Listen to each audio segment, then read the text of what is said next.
Baik, jumpa kembali di channel kami teman-teman. Jadi di video part 2 ini kita membahas soal tentang ujian Panwaslu Kecamatan atau Panwascam. Jadi soal-soal ini diprediksi bakal keluar dalam ujian CAT Panwaslu Kecamatan untuk Pilkada 2024. Jika teman-teman berminat terhadap 19 file paket soal untuk ujian Panwascam, langsung hubungi Instagram dan nomor WhatsApp yang tercantum di bawah. Baik, tanpa panjang lebar, langsung saja kita ke soal nomor 1. Pada pelaksanaan pemilihan Bupati Kabupaten Seribu, Panwas menerima laporan dari pemilih yang melaporkan bahwa anggota KPU Kabupaten Seribu tidak mendaftarkan anggota keluarganya yang sedang rawat di rumah sakit jiwa dalam daftar pemilih. Rekomendasi yang tepat untuk terhadap laporan ini adalah A. Tindak pidana pemilihan karena anggota KPU Kabupaten telah menghilangkan hak pilih seseorang. B. Pelanggaran kode etik penyelenggara pemilihan karena anggota KPU Kabupaten tidak menjalankan tugas secara profesional dan tidak berdasarkan hukum. C. Tindakan KPU Kabupaten tidak bertentangan dengan peraturan perundang-undangan karena yang bersangkutan sedang terganggu jiwa atau ingatannya. D. Pelanggaran administrasi karena anggota KPU Kabupaten tidak mendaftar pemilih dengan baik. E. Sengketa tata usaha negara pemilihan karena KPU Kabupaten menetapkan nama-nama yang masuk dalam daftar pemilih. Baik, jawaban yang tepat untuk soal nomor 1 adalah C. Jadi rekomendasi atas kasus ini adalah bahwa tindakan KPU Kabupaten tidak bertentangan dengan peraturan perundang-undangan karena yang bersangkutan sedang terganggu jiwanya atau ingatannya. Soal nomor 2.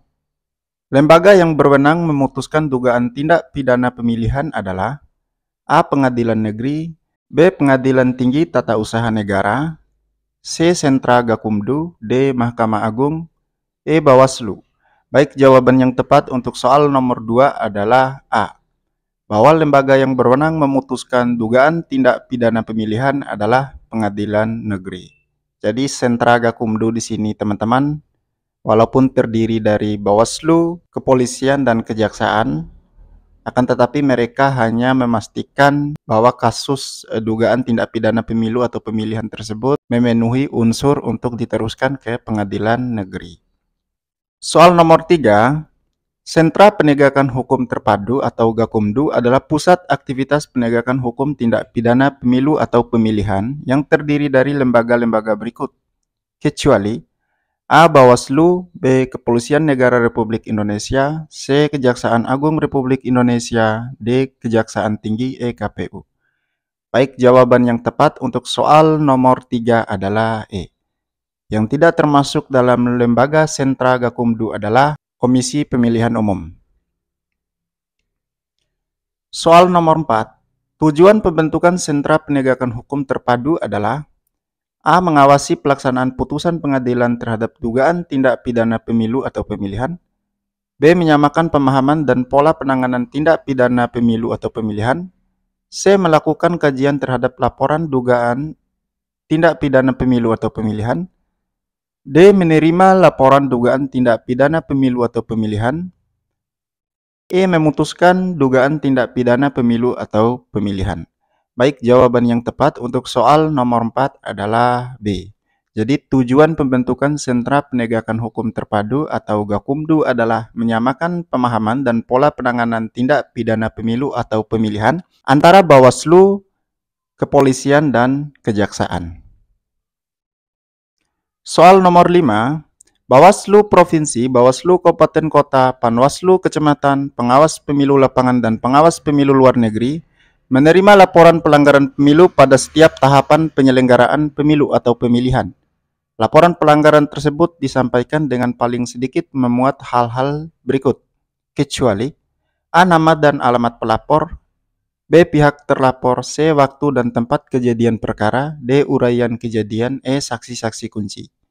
Baik, jawaban yang tepat untuk soal nomor 5 adalah E.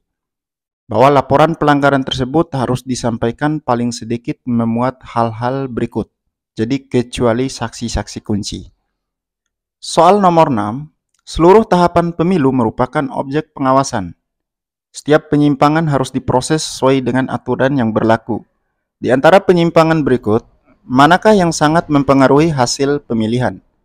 A. Memasang tanda gambar di tempat yang terlarang.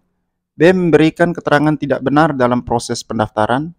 C. Melakukan kampanye pada waktu yang salah. D. Berkampanye dengan melanggar lalu lintas. E. Mengubah hasil penghitungan suara. Baik, jawaban yang tepat untuk soal nomor 6 adalah E. Bahwa seluruh tahapan pemilu atau pemilihan merupakan objek pengawasan. Setiap penyimpangan harus diproses sesuai dengan aturan yang berlaku. Di antara penyimpangan berikut, manakah yang sangat mempengaruhi hasil pemilihan, yaitu mengubah hasil penghitungan suara. Soal nomor 7, apabila terdapat pelaksanaan kampanye yang dengan sengaja menjanjikan atau memberikan uang atau materi lainnya sebagai imbalan kepada peserta kampanye secara langsung ataupun tidak langsung, agar tidak menggunakan haknya untuk memilih, atau memilih peserta pemilu tertentu, atau menggunakan haknya untuk memilih dengan cara tertentu sehingga surat suaranya tidak sah, maka tindakan pelaksanaan kampanye tersebut dapat digolongkan sebagai A. Tindak pidana pemilu, B. Perselisihan hasil pemilu, C. Pelanggaran administrasi pemilu, D. Pelanggaran kode etik dan asas pemilu, E. Perselisihan tata cara pelaksanaan pemilu.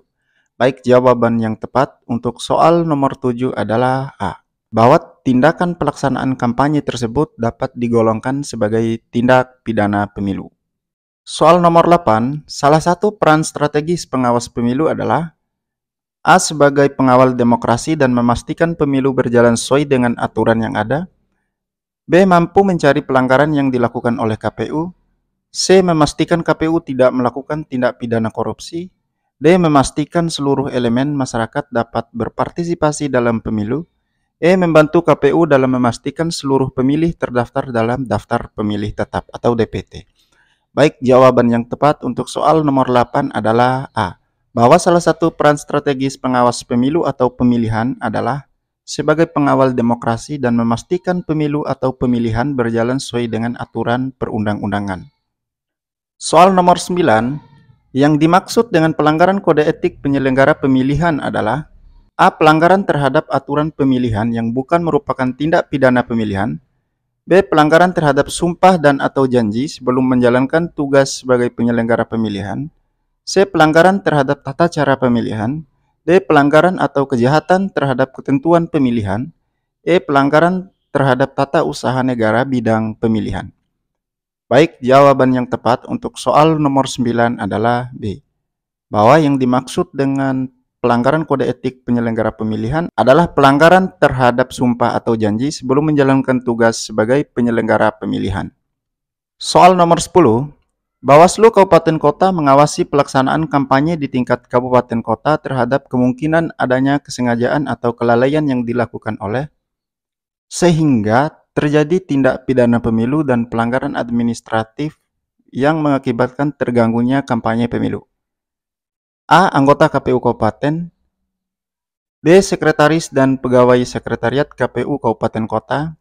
C. Pelaksana atau petugas kampanye. D. Peserta kampanye. E. Semua jawaban benar.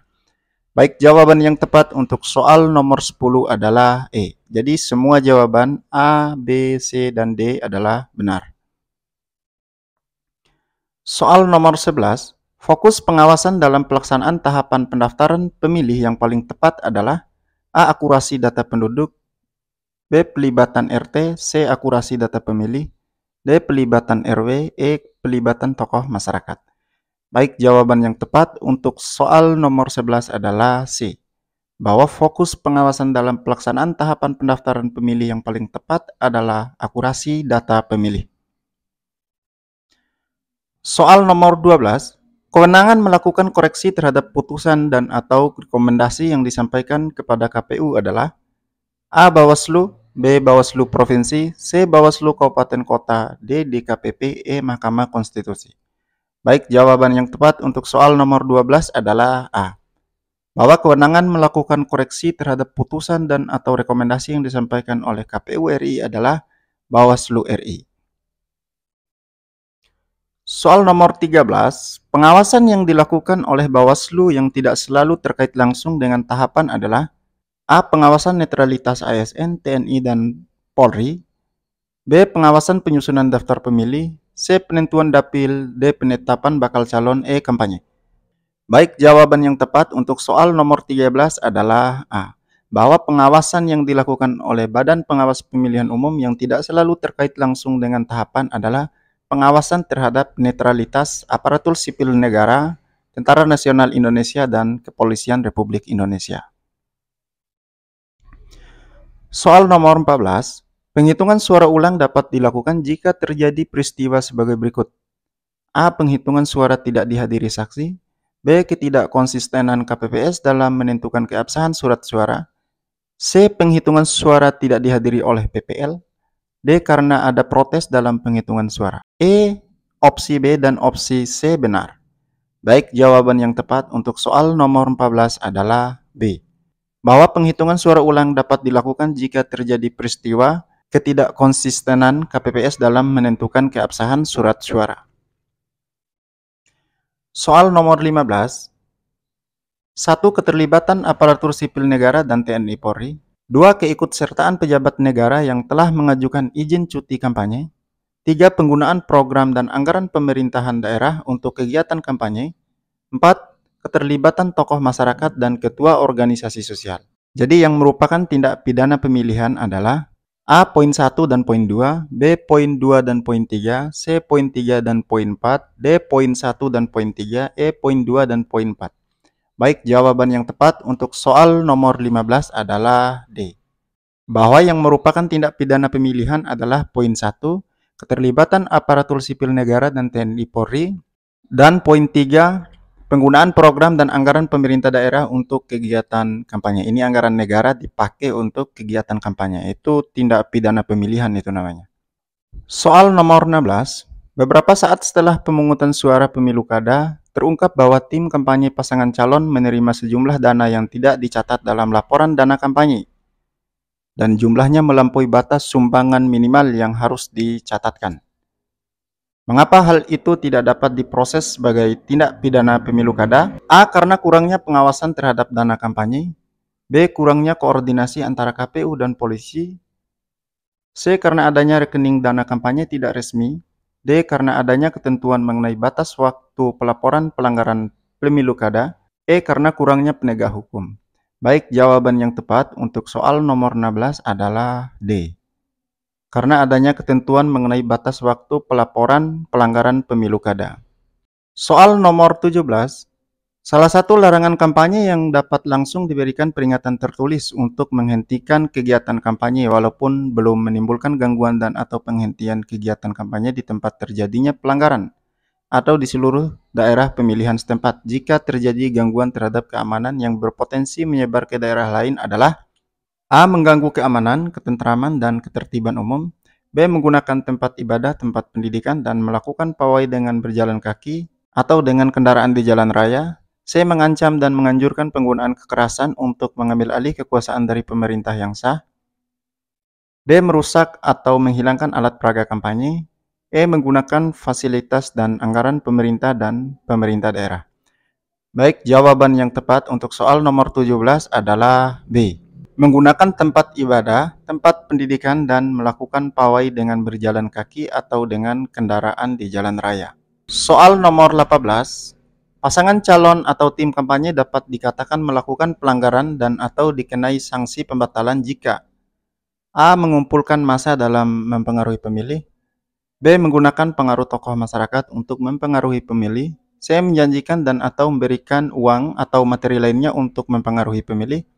D. Menyampaikan visi misi secara sembunyi-sembunyi. E. Tidak berkoordinasi dengan penyelenggara pemilu. Baik, jawaban yang tepat untuk soal nomor 18 adalah C. Menjanjikan atau memberikan uang atau materi lainnya untuk mempengaruhi pemilih. Soal nomor 19. Keberatan atas putusan KPU yang tidak bisa diselesaikan secara administratif dengan Bawaslu dapat diselesaikan melalui A. Mahkamah Konstitusi, B. DKPP, C. DPR, D. Pengadilan Tata Usaha Negara, E. Pengadilan Umum. Baik, jawaban yang tepat untuk soal nomor 19 adalah D. Pengadilan Tata Usaha Negara. Soal nomor 20. Berita acara dan sertifikat hasil rekapitulasi pada tingkat kecamatan ditandatangani oleh A. Seluruh anggota PPK, Panwascam, serta saksi yang hadir. B. Seluruh anggota PPS, PPK, serta saksi yang hadir. C. Ketua PPK, Ketua Panwascam, serta saksi yang hadir. D. Seluruh anggota PPK dan saksi yang hadir. E. Keseluruhan saksi yang hadir. Baik, jawaban yang tepat untuk soal nomor 20 adalah D. Seluruh anggota PPK dan saksi yang hadir. Soal nomor 21. Salah satu hal yang perlu dilakukan dalam menindaklanjuti laporan mengenai ijazah palsu pada pelaksanaan pemilu kada adalah A. Melakukan penelusuran terhadap riwayat pendidikan calon. B. Menghilangkan syarat minimal pendidikan. C. Melakukan verifikasi kepada institusi pendidikan. D. Meningkatkan ancaman hukuman atas tindakan kandidat. E. Tidak perlu dipersoalkan karena bukan merupakan syarat utama. Baik, jawaban yang tepat untuk soal nomor 21 adalah C. Melakukan verifikasi kepada institusi pendidikan terkait. Soal nomor 22. Dalam hal partai politik atau gabungan partai politik menarik calonnya atau calonnya mengundurkan diri, maka baik, langsung saja jawaban yang tepat untuk soal nomor 22 adalah B. Maka partai politik atau gabungan partai politik yang mencalonkan tidak dapat mengusulkan calon pengganti. Soal nomor 23. Berapa jumlah surat suara di setiap TPS pada pemilihan gubernur dan wakil gubernur, bupati dan wakil bupati, wali kota dan wakil wali kota untuk Pilkada 2024? A. Sejumlah daftar pemilih tetap. B. Sejumlah daftar pemilih di setiap RT/RW. C. Sejumlah surat suara pada pemilu sebelumnya. D. Sejumlah daftar pemilih tetap ditambah dengan 2% dari jumlah pemilih tetap sebagai cadangan. E. Sejumlah daftar pemilih tetap ditambah dengan 2,5% dari jumlah pemilih tetap sebagai cadangan. Baik, jawaban yang tepat untuk soal nomor 23 adalah E. Sejumlah daftar pemilih tetap ditambah dengan 2,5% dari jumlah pemilih tetap sebagai cadangan. Soal nomor 24.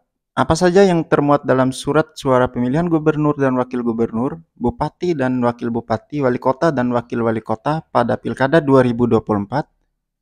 A. Nomor urut. B. Foto dan nama. C. Foto dan nomor urut. D. Nama dan nomor urut. E. Nama, foto, dan nomor urut. Baik, jawaban yang tepat untuk soal nomor 24 adalah E. Nama, foto, dan nomor urut.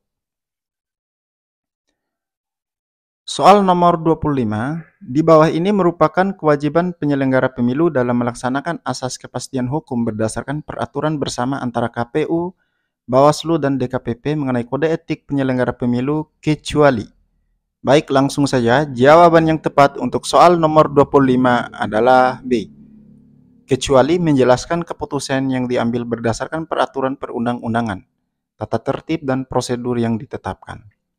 Sekian 25 soal yang kita bahas pada video part 2 ini untuk seleksi Panwaslu Kecamatan atau Panwascam pada pelaksanaan pemilu kada atau Pilkada Serentak 2024. Semoga soal-soal ini bermanfaat dan menambah wawasan teman-teman yang ikut dalam seleksi Panwaslu Kecamatan di Pilkada 2024 ini. Billahi taufiq wal hidayah. Wassalamualaikum warahmatullahi wabarakatuh.